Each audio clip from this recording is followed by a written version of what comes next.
obviously one of the big headlines yesterday, Herman Cain suspending his campaign, but so many people talking about that word suspending. What does that exactly mean? We welcome our political analyst this morning, John Dadian, to the set. Good morning to you. Good morning. It's a Sunday morning. We love chatting with you about politics, both national and local. Let's start with this first question, suspension. What does that mean to suspend your campaign exactly? Nothing. Okay. Nothing. Herman Cain says I'm suspending my campaign. To answer your question seriously, under the federal rules, it really does not mean anything, etc. He still has to obey the federal rules as far as fundraising and all that until he stops. If he officially would have not said suspend and said I'm out of the race, then he could only raise money to pay past debts. But right now, technically, he can continue fundraising. What I was trying to find out, which I have not gotten an answer yet, is a couple of weeks ago he was the first candidate to get Secret Service protection. I don't know if that continues or not.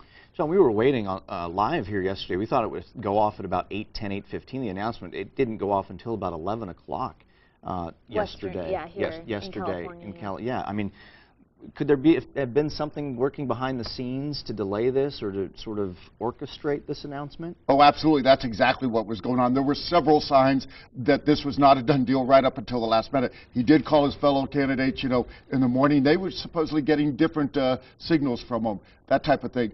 Other strange signs that just Friday they opened Women for Cain website, which was hosted by his wife, and then they were going to open the headquarters yesterday in Atlanta. So all these things were being done, and then all of a sudden he suspends his campaign. Very, very strange. Clear signals that it was not a done deal up to the last minute, which you see often in campaigns. And he still blames the media. It's unbelievable that he blames the media. Now he still says he's completely innocent of every single allegation. He might be, for all I know. Why do you say that? Why do you say that you think it's weird that he's blaming the media? Well, because from a political analyst standpoint. Well, because again, you know, the media, from my observation, sometimes they do foster things, but in this case, they just brought up, you know, when somebody made a statement, they all of a sudden started jumping on it, et cetera. I mean, if you remember, when the first allegation about when he was head of the Restaurant Association, his first answer was, I don't know anything about it. Well, it turns out now he knows a lot about it. I mean, you don't forget something like that. So clearly, I'm going to use my cliche I use a lot on this set, and that is it didn't pass the smell test. Okay.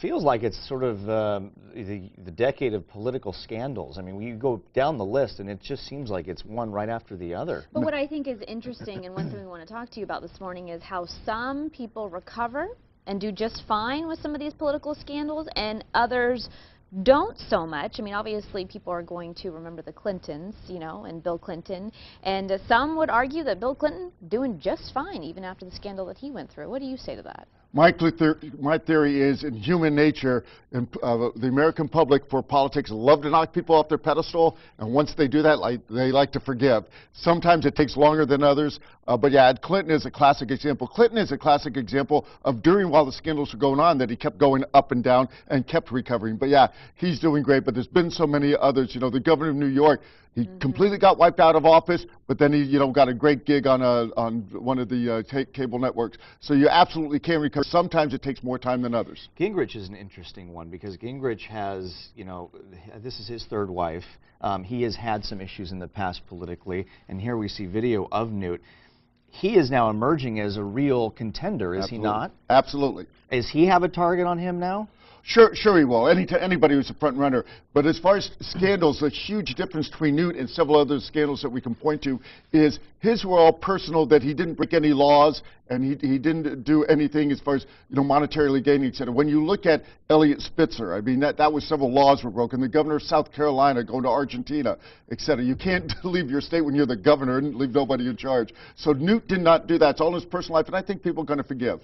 John Edwards, obviously another one that people are going to remember, especially recently in the last few years. Do you think that John will ever recover from what happened in his situation, in his marriage, and obviously his wife having cancer when, you know, things were going on? Never, ever. No. Okay. That is going to be, again, back to your question, Courtney, that's a classic, going to be a textbook example of how you will never, ever recover. It was just so bad, the wife having cancer, the lies. And again, what you see in a lot of scandals, one thing they do have in common is the audacity, that they think they can fool and they think they can say no one ever happened. You know, keep in mind, the way it really first broke is when he was caught going to the hotel room of his mistress who already had a child, you know, all of that. So that, I think John Edwards is the one of all the examples we're using that will never recover. you are speaking as a man of perspective. I mean, you were Susan Golding's chief of staff when you heard about her husband being held by the FBI. Now, what was the discussion there, and how did you guys handle that?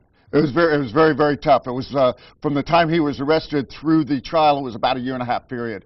And so we had to run a county office while that was all going on. It was very tough. I saw my main job as chief of staff is to keep the staff morale up and to keep the office running. And one of the main things we did as far as strategy, which was just good government, is while the trial was going on, we made sure she was still doing county business. We made sure that was well known, and county business was being done. And so that wasn't a problem. But that was, I had a very good staff at the time, and I give them all the credit. As a follow-up, how do you maintain privacy in those situations? How do you keep what you want to keep private?